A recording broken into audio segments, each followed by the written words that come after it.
Hello and welcome everybody. This is going to be Decision Making Part 3 with Organic EDU Media. And we are going to jump right into this. So this is going to be an advanced decision making course, probably the last one in the set of 3. It's going to be, our course objectives are going to be frameworks, biases and heuristics, behavioral economics, groupthink, ethics, intuition and expertise, and emotions and decision making. At the end of this, I want you to have a good understanding about what these things are and how to use them in your day-to-day. So, this is going to be an advanced course, so we're going to go over some advanced decision-making frameworks. The first one is going to be multi-criteria decision-making analysis. This is going to be for when you don't really have a clear choice of what decision needs to be made, and you're going to figure out with a framework. So it's going to involve evaluating, comparing options based on multiple and often conflicting criteria. So basically you want to take all available data, all moving components, and frame them in a way where you know, or it helps you figure out what the best possible decision or decisions are. So one way of doing this is an analytical hierarchy process. So imagine you are choosing a leader. And so you have your leader. It could be Tom, Dick, or Harry. Put them right here. Or that's the goal, actually, choosing the leader.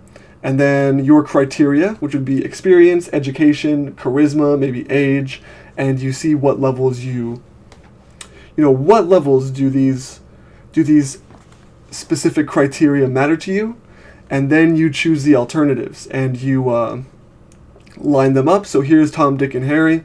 And you're basically lining up where you think all these criteria meet up on these candidates and then adding them together. And then so we would see that Dick has the most points and would probably be the best leader. So this is just an analytical hierarchy process. You're using decision trees or influence diagrams. These are advanced decision models for analyzing decision outcomes with influence diagrams for visualizing relationships between decisions and their consequences. So you give everybody a score based on the criteria you would want for a good leader, and the consequences of not following that would be maybe like a less educated leader, a less charismatic leader, a leader that's too old or too young or too naive. And then real options analysis, this is going to be the last thing. It's useful in uncertain environments, especially in investment decisions, where the value of making a decision can be better understood as an option that can be exercised later. Very interesting. I didn't really go over this too much.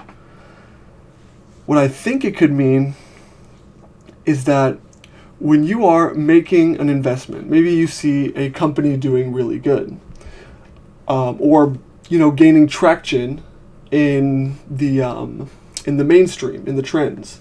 So it's gaining traction, and you're like, is now a good time to invest? You go and look at the stock, and maybe they're up, and you know that, hey, it's better to invest in stocks when they're on a downward trend, so when they do shoot up, I'll maximize gains. And so maybe that would be real options analysis. You could make a decision right now, or you could wait and have a better decision later. So cognitive biases and heuristics.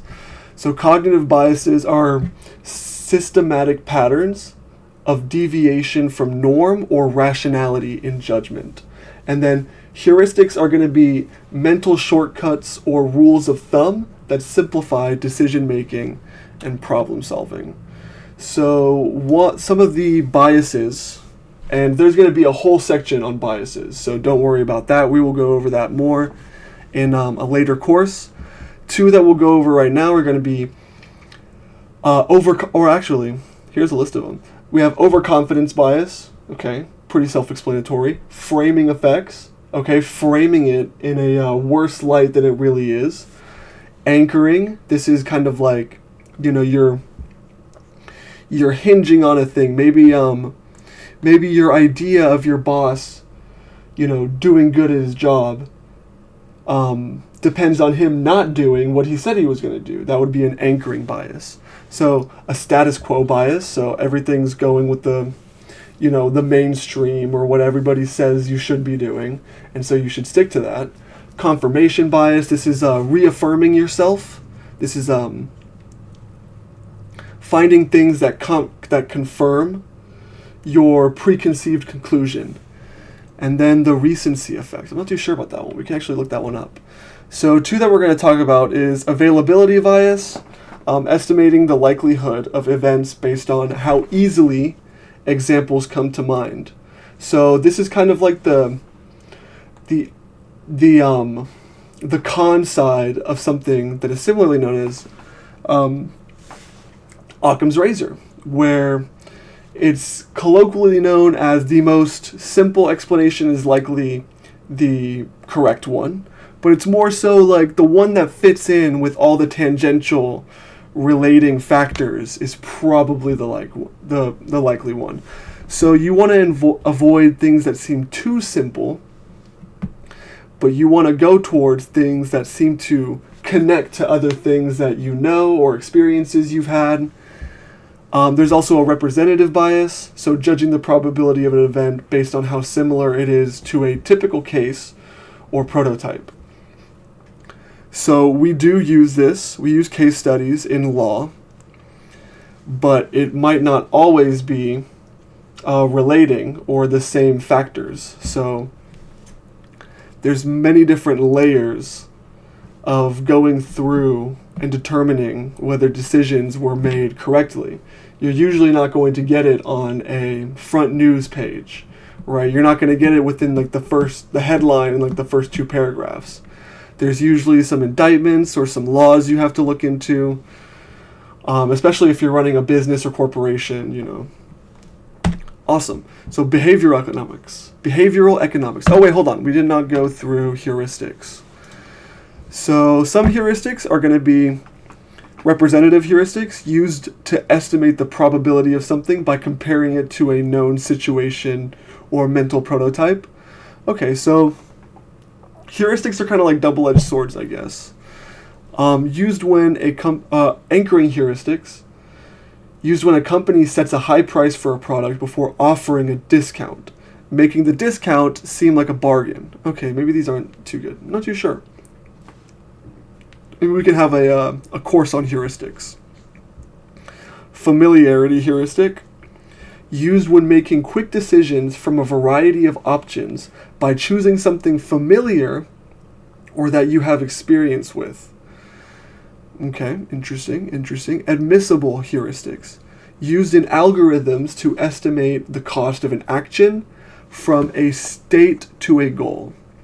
Interesting. Yeah, we're definitely going to have to make a course on heuristics. Cool.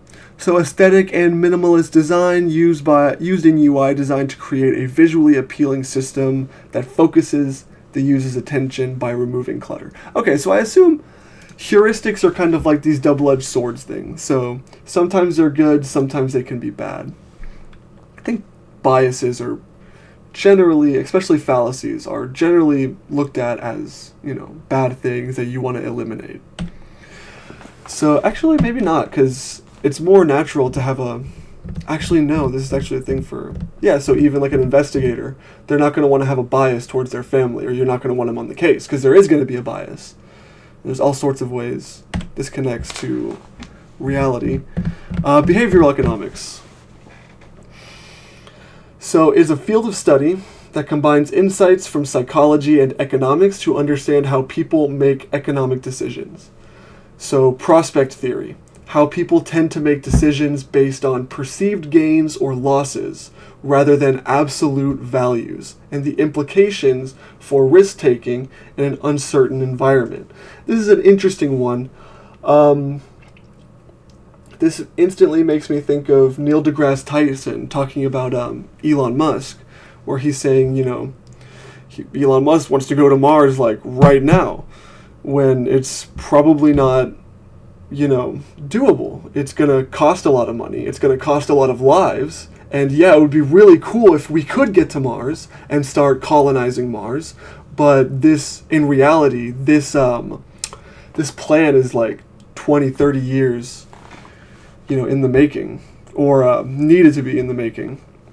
So loss aversion, a deep dive into how losses are psychologically more impactful than gains, and how this shapes decision in both personal and organizational contexts.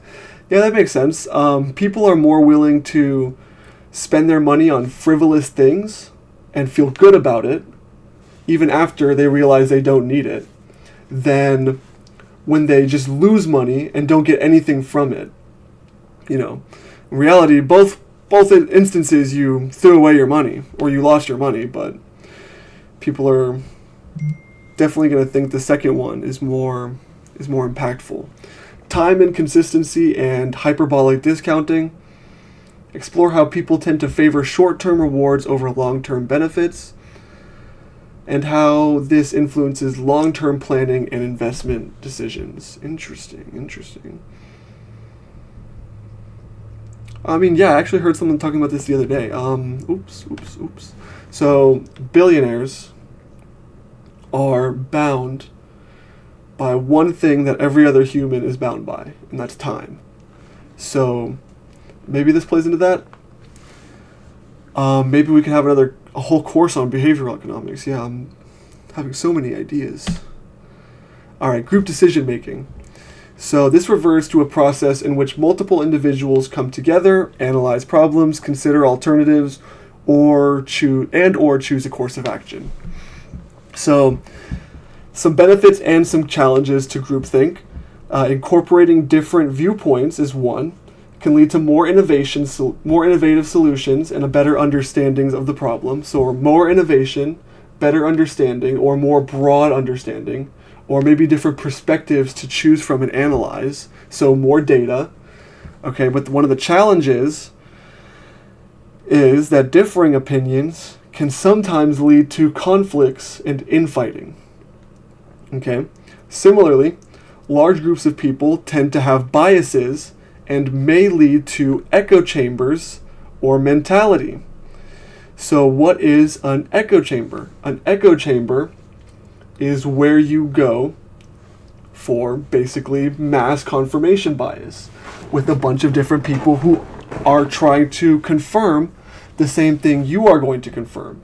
So instead of going to challenging data and really challenging your idea, instead you gravitate towards social groups that just confirm your biases. And they're all designed around just confirming these few things. Not trying to get too political here, but yeah, just watch out for echo chambers. It's mostly present in politics. Let's say you have like a right-leaning friend, and the only thing he ever views is right-leaning content. Well, yeah, he's probably gonna lockstep agree with everything that right-leaning people are saying. Let's say you have a person on the left, and he only views left-leaning content. Same thing. He's gonna be lockstep in, ideas and mentality. So, people who view both, tend to make more nuanced decisions and have more nuanced ideas on things that and events that transpire. And that's where you're going to see all this hypocrisy in media, right? So you guys were okay with this thing, but when the shoe's on the other foot, no, you're not okay with it. Okay, that's evidence of echo chamber or groupthink mentality. So, some groupthink methods. The first one is going to be called the Delphi method. Delphi is an oracle from ancient Greece. Interesting. So it's going to be gathering and refining expert opinions through iterative rounds of questioning. So I believe, if I'm using the word correctly, let me just double check, iterative.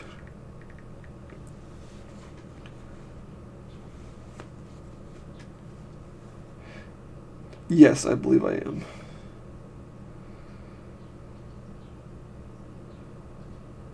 Okay, yeah, so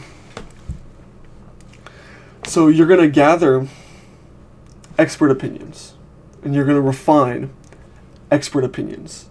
So if I were to put it into like a system, you would gather all expert opinions, see what everybody's saying, and then make a decision on that. Or actually, you really don't have to make a decision. You can always say, hey, the science isn't settled.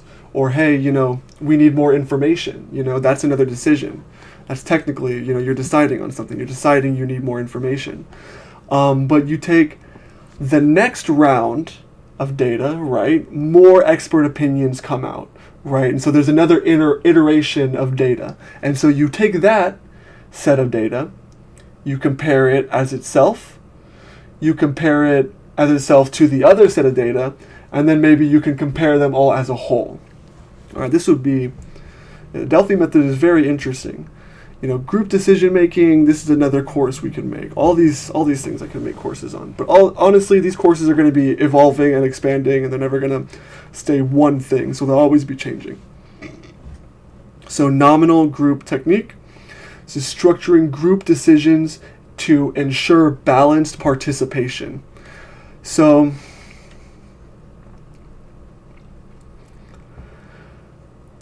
some pros and cons about this. Okay, obviously you get more perspective, you get more ideas, and you get more challenges to your ideas, which you want. You want your ideas to be challenged because that's how they evolve, and that's how they become more refined and more applicable to reality. So you structure group discussions. Maybe you have people who think thing A, and you have a group of people who think thing B, and a group of people who think thing C. And you let them debate openly, non-biasedly, not biased towards group A, not biased towards group B or C, but you just kind of let them debate openly and hash out their ideas. Now the problem with this is, this is good actually. This is a good thing actually. But where it runs into problems is when we have views that are so reprehensible, but they're so prominent that we have to let them engage, and it becomes this really tense fireball of a conversation to where reprehensible views are put on the same moral plane or the same ethical plane as, more moderate or more, not unhinged, views or decisions. So yeah, nominal group technique is a good thing, but like everything, there is a double-edged sword. So complexity and uncertainty, this refers to the state of quality of being intricate or complicated, characterized by numerous interconnected parts and variables that interact in unpredictable ways. So interconnectedness, multiple elements are interconnected, and changes in one part of the system can have cascading effects on others. Okay, this is how people say your beliefs are changed, right? So your belief is not just a static thing that you just have to tweak and now it's like this, right? It's one thing stacked on top of another thing, and stacked on top of another thing, and another thing, and another thing. And this might be the bad belief, and you might have to take it out. And then when that happens, everything kind of falls down. Okay, the same thing like a car. Once one thing fails, everything else is going to start failing.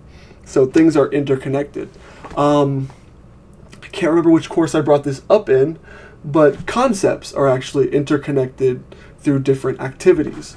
So, let's say you play football. Let's say you play soccer, all right? And you're a S-tier soccer player, okay?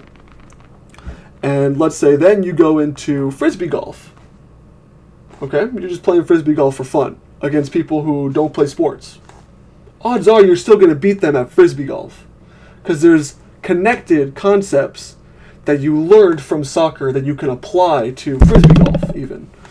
And yeah, so emergent properties, the system exhibits behaviors and properties that are not predictable from the individual parts alone.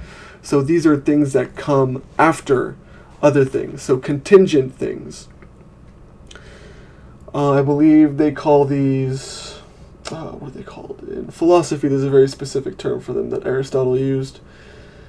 It is, I think, posterior something, I don't know.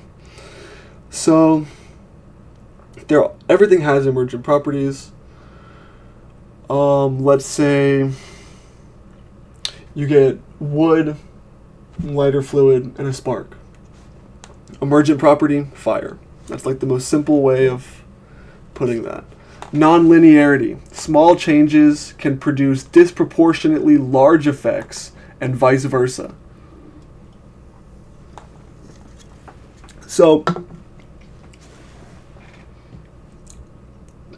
sometimes we're doing something, whether it's a job, or maybe we're making a system of things, or it could be even a government institution, and we think, hey, that's kind of unnecessary. I don't know why we need that. I don't really know why we need that at all. In fact, we should just get rid of it. We should just get rid of this whole system we have in our business, this whole system we have in our government, whatever it may be. So unintuitively, after the fact, we see that multiple different areas that we do need in our business, that we do need in our government, are starting to be negatively affected because of this one thing that we thought removing would actually be a benefit. But yeah, so things rely on different things, and you never know. Oh snap! Okay, this actually is a really good point if you want to get a really good reality check on nonlinearity. Is go look what happened in Yellowstone National Park when they removed wolves from the environment. Okay? So what happened was the whole landscape changed. It was a little bit more arid, a little bit more dry. Temperatures were different animals were affecting the environment in different ways, and it wasn't until they reintroduced these wolves and they started reducing the populations of like rabbits and deers that were eating all this vegetation that we saw the Yellowstone that we're familiar with come back.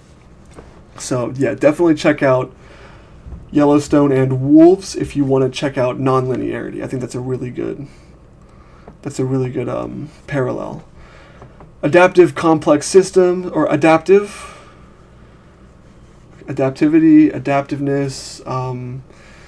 Let's see. Complex systems often adapt and evolve in response to changes in the environment. Yeah, for sure. So often people think they can't do something, or something seems insurmountable.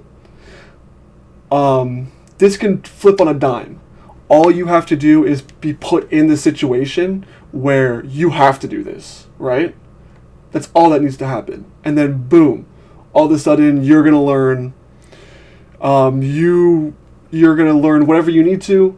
You're going to make money however you need to. Don't take that in a negative sense. Take that in a positive sense, as in like finding a good business opportunity or a good job opportunity or some good skills. It's always when you really need something. And it's kind of a double-edged sword, because it sucks that we have to wait till we're in our most stressed frame of mind that we see, okay, hey, I can totally do these things. It'd be really convenient if when, we are in our most stress-free, calm, relaxed state of mind, that we have these things, but it's just, not like that sometimes. So if something ever seems insurmountable, but you really want it, just go for it. Start small, too. This is something I say in other courses. Always start small. And it's better to start in a way that's kind of like a hobby. So you can say, hey, I did this thing. I really wanted to do it, and I didn't make it, but hey, at least I tried it, and at least I had fun with it. And, at least it was something that I really wanted to do, that I was able to do. So, yeah, definitely, the gym is a good place that I, in a roundabout way, perceive in my head that's a place to evolve. Mind-muscle connection, getting more in tune with that helps you become more stronger. So adaptive, cool. Moving on. Risk management. So this is the process of identifying, assessing, and prioritizing risks, followed by coordinated efforts to minimize, monitor, and control the probability and impact of unfortunate events. So we're going to be identifying potential risks. sourcing potential risks, use qualitative and quantitative analysis, identify critical risks, develop and implement strategies, continuous monitoring, and reduction resources. Boom. So, identifying potential risks. This correlates with everything we've been talking about today. Finding all available data, all moving components. This is just finding out which things are gonna bite you in the ass, so to speak. Source potential risks. Is this really something we should be worrying about, or are we over catastrophizing? You want to know where your risks are coming from. Maybe they're coming from a competitive business. Maybe they're coming from a crazy person. You want to know where your risks are. So you could also source potential risks that you have. Maybe there is, after a year of operation, you see that some of the regulations aren't up to code. So, you want to get those up to code before you get an inspection or something. Or, understanding, the Achilles heel, or protecting your neck, psychologically as a survival instinct. These are all sourcing potential risks and identifying them. So use qualitative and quantitative analysis. Is this something that's going to lose me money? Or is this something that's going to lose me clout? Is this something that I'm going to have to pay for? Is this something that I'm going to be fined for? Or is this something that's going to be a PR nightmare? Identify critical risks. So what's going to straight up take me out of business? What's going to be the end of my company? And how do I eliminate that? That would go into developing and implementing strategies. We need continuous monitoring of the risks, and we need reduction resources. So decision-making in leadership and ethics. So ethical decision-making models. These are going to be, this is going to be like our philosophy lesson. So this is going to be ethics. It's a subset of philosophy. It's the study of morality, how things are moral or immoral, or ethical or unethical, virtuous or unvirtuous, pious or unpious. So these are going to be 3 ethics-based decision-making models that you can look into. There's tons of different philosophers that correspond with these different ideas. We won't go into their names, but let's just get into this. So act utilitarianism, it evaluates each individual action based on whether it maximizes happiness or not.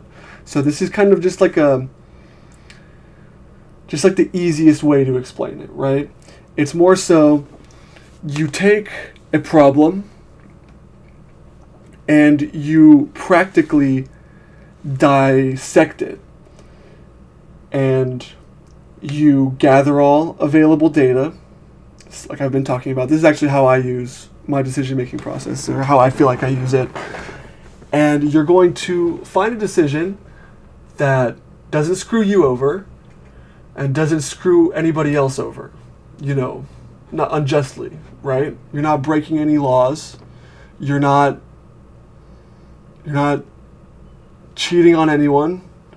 You're not causing anybody to cheat on anybody.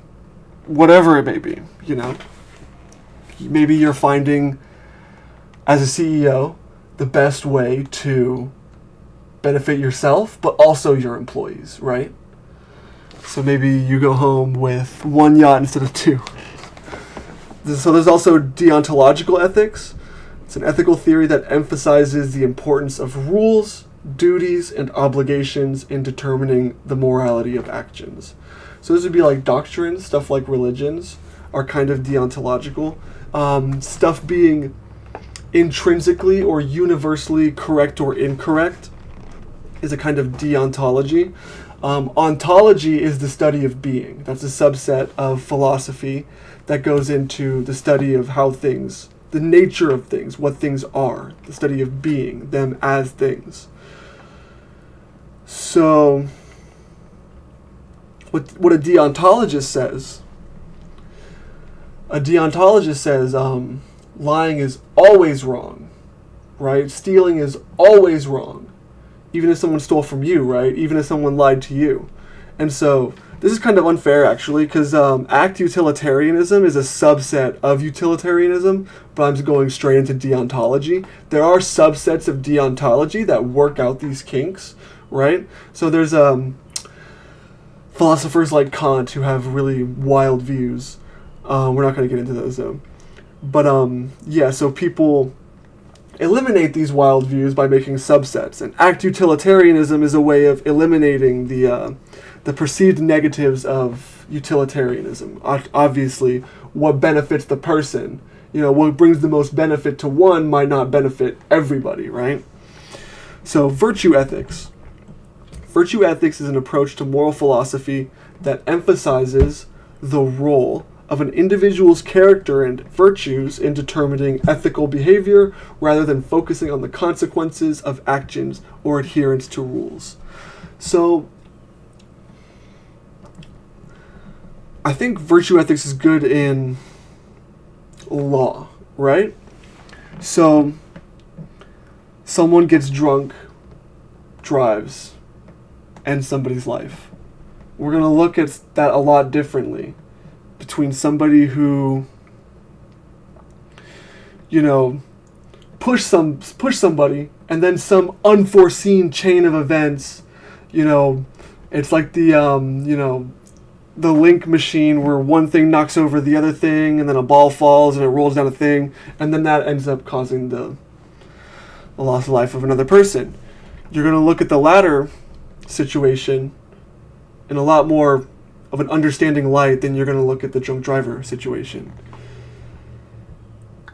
And then even with the drunk driver, you're going to look at that in a much more favorable light than the person who just flat out commits murder. So moral hazard is the concept where a party is able to take risks because they do not bear the full consequences of those risks. So maybe you're Kroger and you admitted to raising prices, which you did admit to in COVID, when people need their groceries the most, when people have less money the most, They did raise their prices and they admitted to it when they didn't really need to. So this is something that is a moral hazard. They benefited off of other people's gains, or off of other people. They gained off of other people's losses. They benefited off of other people's detriments. Okay, corporate bailouts. People see these companies, breaking regulations and breaking laws, and then getting huge reality checks that are just bailed out by the government, which, is my taxpayers' dollars and your taxpayer dollars. And then people view this as, people view the same light when it comes to health insurance.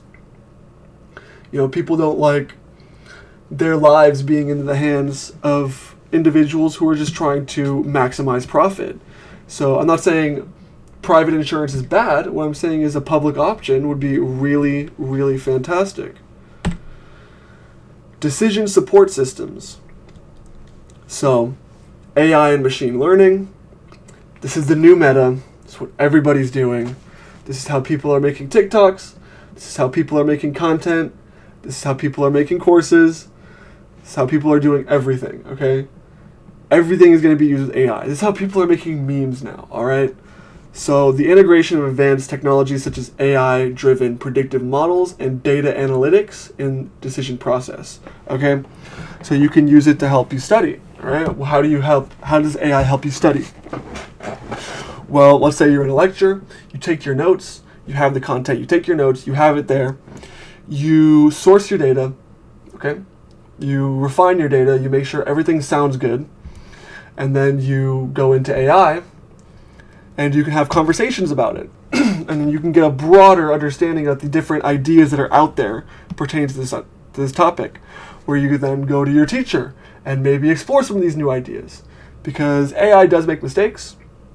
It's never a, okay, what do I think today kind of thing. You're never going in there and saying, okay, what's the best talking point for this? Even though a lot of people are doing that, which is really problematic. So other things are going to be planners. We talk about that all the time. Whiteboards, calendars, and memos. Make decision trees, whatever you need to do. Outsourcing. This could be like PR firms, lawyers, all sorts of things that can help you find the best decisions to make. Maybe you want to invest in stocks and you need a good financial advice. You go there. And community. Community is a really good means of understanding decisions. So I believe in a thing called social contract theory. It's basically like this unspoken rule between humans. There's an unspoken rule that if I walk past a person on the sidewalk, I'm not going to mug them, I'm not going to assault them, I'm not going to brutalize them, I'm not going to spit at them, whatever. There's like an unspoken rule that I should be able to walk past somebody on the sidewalk without getting harassed.